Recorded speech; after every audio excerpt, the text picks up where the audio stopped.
টানা 3 ঘন্টা ঘাস খাইলো বাজান রে। ছাগলটার দিকে চাইয়া দেখি বাজান রে, ছাগলের বাচ্চার পেটটা টিমটিমা। আরে কথা কোন ঠিক কিনা? হেই মিয়া কি ঠিক? এটা কোন ওয়াজ হইলো? আইরা করে ওয়াজ করুন আর ভালো ভালো বক্তা দুর্নাম করুন, এলে তো অনেক মাহফিলে লোক হয় না।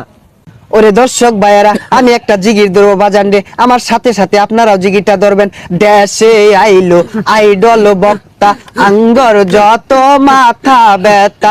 দেশে আইলো আইডল বক্তা, আঙ্গর যত মাথা ব্যথা। তার মাহফিলে 20 লাখ মানুষ, আঙ্গর মাহফিলে নাইকা। তার মাহফিলে 20 লাখ মানুষ, আঙ্গর মাহফিলে নাইকা। যাও 2-4 কামাই করতাম, সবই দিছে বাত মাইরা। দেশে আইলো ভাইরাল বক্তা, আঙ্গর যত মাথা ব্যথা। আরে কথা কোন ঠিক কিনা?